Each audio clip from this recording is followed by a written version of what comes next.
अब बचा ही क्या है बोलने को, अब बचा ही क्या है मेरी बेइज्जती करने को, अब बचा ही क्या है तुमसे बात करने को।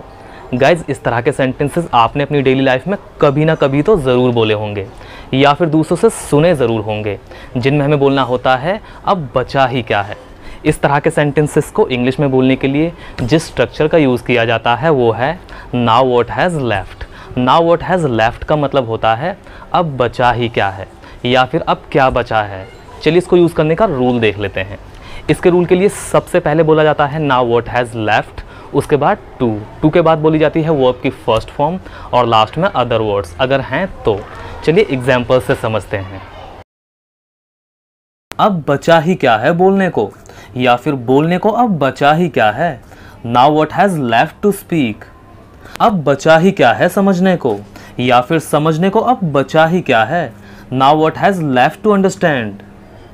अब बचा ही क्या है बेइज्जती करने को या फिर बेइज्जती करने को अब बचा ही क्या है। Now what has left to insult.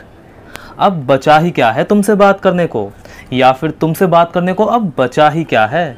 Now what has left to talk to you.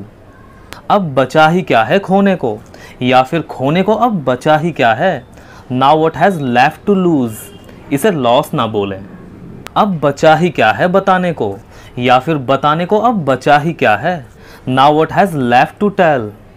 अब बचा ही क्या है इस दुनिया में जीने को। Now what has left to live in this world. आप नाउ व्हाट हैज़ लेफ्ट की जगह पर नाउ व्हाट इज़ लेफ्ट का यूज़ भी कर सकते हैं। इसका भी सेम सेंस है। आपकी जानकारी के लिए बता दूं कि नाउ व्हाट हैज़ लेफ्ट में ये जो लेफ्ट है ये एक वर्ब है जो कि लीव की थर्ड फॉर्म है, और नाउ व्हाट इज़ लेफ्ट में ये जो लेफ्ट है ये वर्ब नहीं है बल्कि एडजेक्टिव है। ऐसे कई केसेस हैं जिनमें वर्ब की थर्ड फॉर्म को एज एन एडजेक्टिव यूज़ किया जाता है। इस केस में भी यही हुआ है। डोंट वरी, इस टॉपिक पर जल्दी ही एक वीडियो बना दिया जाएगा ताकि आपको ये कॉन्सेप्ट भी क्लियर हो जाए। सो गाइज, एक सेंटेंस आप सभी के लिए। अब बचा ही क्या है भूलने को। आपको इस सेंटेंस इंग्लिश में ट्रांसलेट करना है और हमेशा की तरह कमेंट में लिखना है। देखते हैं कितने लोग सही ट्रांसलेट करते हैं। Best of luck. So guys, आज की इस वीडियो में बस इतना ही। आई होप कि आपको वीडियो पसंद आया होगा और आपको इस स्ट्रक्चर का यूज़ अच्छे से समझ में आया होगा। अगर आपको कोई भी डाउट हो तो आप कमेंट करके पूछ सकते हैं। आप हमें ईमेल भी भेज सकते हैं। तो मिलते हैं अगली वीडियो में एक नए लेसन के साथ। Till then take care.